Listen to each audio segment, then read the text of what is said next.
Hello friends, Suman ji वैज्ञा में फिर से स्वागत है और मेरा प्यार भरा नमस्कार भी सभी के लिए। तो आज मैं एक बहुत ही प्यारा सा प्लांट है जिसको कि मैं लास्ट ईयर लेकर आई थी और वो छोटा सा प्लांट था और वो कितना बड़ा हो गया है।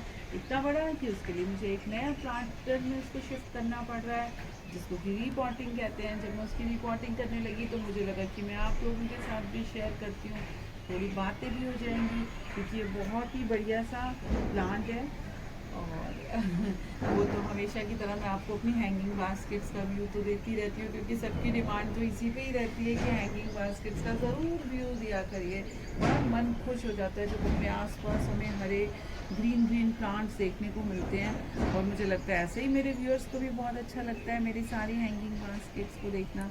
तो चलिए जल्दी से शुरू करते हैं। ये जो प्लांट है जिसकी आज बातें करेंगे उसका नाम है मोंडोग्रास और इसको कॉमनली वैसे मोंडोग्रास कहा जाता है और वैसे इसका नाम है ऑफियोपोगोन जैपोनिकस और तो और इसको ड्वार्फ लिली ग्रास के नाम से भी जाना जाता है।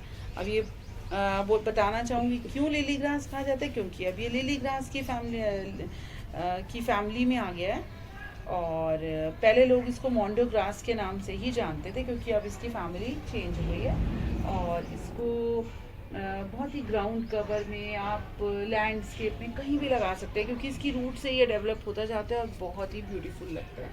और इसके अंदर वाइटिश पिंक कलर के, पिंकिश वाइट बल्कि आप कहेंगे, फ्लावर्स भी आते हैं और जब उसके सीड पॉड्स बनते हैं तो वो जो होते हैं वो ब्लू कलर के बनते हैं, बहुत प्रिटी लगते हैं, बहुत सुंदर होते हैं। अब मेरे पास जब भी वो हो भी इसके फ्लावर्स आने से पहले और फ्लावर्स आने के बाद मैं ज़रूर शेयर करूँगी आपके साथ। और मज़े की इसकी बात यह है कि आप इसको सनलाइट में लगाइए, आप इसको शेडी लाइट एरिया में रखिए, आप इसको पार्शियल लाइट में लगाइए, बहुत सुंदर लगता है, सब जगह इजीली ये चल जाता है। और जहाँ तक हम इसकी वाटरिंग की बात करेंगे तो वाटरिंग तो इसको करनी पड़ती है।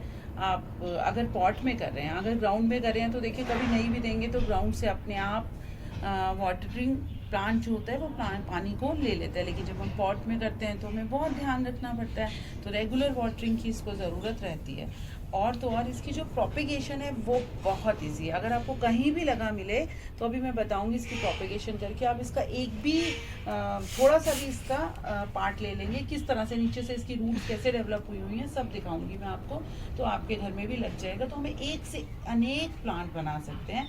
तो ऐसा नहीं अगर हम किसी से कोई प्लांट है और अगर हम उसकी रूट या उसकी स्टेम या उसकी लीफ से उसकी प्रोपेगेशन कर सकते हैं तो हमें उससे बोरो कर लेना चाहिए, ले लेना चाहिए, ताकि हम आके और उसको एक से अनेक कर सकें और अपनी नेचर की मदद कर सकें। इसकी प्रोपेगेशन करते हैं तो देखिए मैं इस पॉट से इसको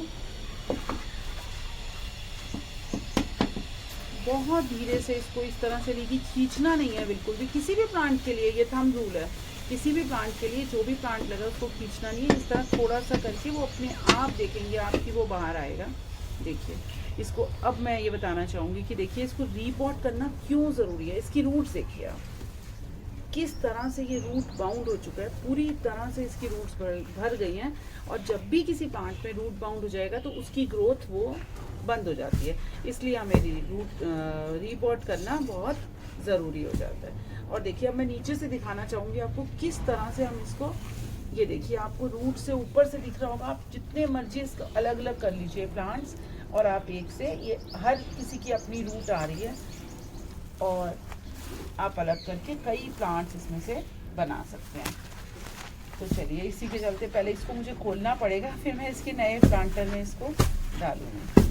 देखिए थोड़ा सा ये हार्डी प्लांट है तो मुझे थोड़ा सा बहुत सूख भी गया है तो इसलिए मुझे इसको थोड़ा सा वो करना पड़ रहा है, तेज़ी से दबाना पड़ रहा है ताकि इसकी मिट्टी जो है वो अलग हो जाए।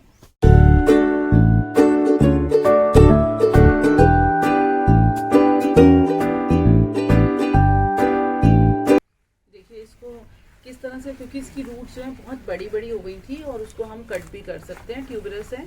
और देखिए इसको इस तरह से मैं आपको ये दिखाना चाह रही हूँ कि मैं इसके कितने ही प्लांट्स बना सकती हूँ। तो इसको रूट से, हाँ देखिए इसको मैंने एक को अलग कर लिया, अगर मैं इसको एक अलग पॉट में डाल दूँगी तो ये उस पॉट को भी ये पूरी तरह से भर जाएगा। और इस तरह से, और ग्राउंड में लगा होगा तो वो अपने आप ही ग्राउंड से अपनी जगह लेता जाएगा। तो चलिए, अभी तो मैं इसको आपको अलग करके दिखा दिया मैंने एक। अब मैं इसको अपने बड़े पॉट में लगाऊंगी, फिर वो बड़ा हो जाएगा, फिर उसको और बड़े में इस तरह से करते हुए हम अपने प्लांट को एक से अनेक भी कर सकते हैं, और उसको अगर बड़े में करना चाहें रीपॉटिंग तो वो भी कर सकते हैं। पॉट ले लिए जिसमें कि होल है। अब इसको कोई भी मिट्टी का टिकड़ी जो होती है टूटा हुआ पॉट का, उससे इसको कवर कर देंगे ताकि हमारा पॉटिंग मिक्स और पानी निकले ना। और इसमें देखिए, ये मैंने जो पॉटिंग मिक्स बनाया हुआ है, इसमें मैंने सैंड भी है, थोड़ी सी है, बाकी गार्डन सॉइल है मेन, और कोकोपीट भी थोड़ी सी डाली है मैंने, और थोड़ा सा मेरा मिक्सचर पड़ा था परलाइट वर्मिकुलाइट का, वो डाला है, लेकिन ज़्यादा सब गार्डन सॉइल है इसके अंदर। तो देखिए, इसको मैं डाल देते हैं इसमें, बस इतना डाल के, और बहुत इजी है। और इसको मैं इसमें देखिए इस तरह से, और मैं थोड़े दिन के बाद फिर आपको दिखाऊंगी, इसका अपडेट दूंगी किस तरह से ये भी मेरा पॉट और भी ज़्यादा भर चुका होगा। तो अब मुझे लगता है आपको कहीं भी ये वाली मोंडो ग्रास, या आप इसको ड्वार्फ लिली कहेंगे ग्रास, जो भी आपको ये मिलेगी, आप उसका थोड़ा सा भी अगर नीचे से रूट से आप ले आएंगे तो आपके घर में भी प्रोपेगेशन ईजिली हो जाएगी।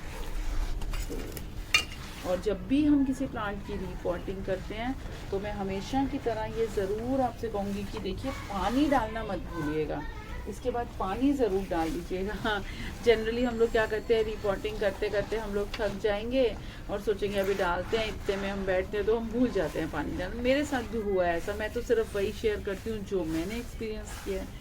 तो यही बात मैं इसलिए आप लोगों से कहूँगी, पानी ज़रूर डाल लीजिएगा। आज मैं भी थक गई हूँ, लेकिन मैं डाल लूँगी। अभी के लिए मैं आपसे विदा लेती हूँ। Okay, bye, happy gardening.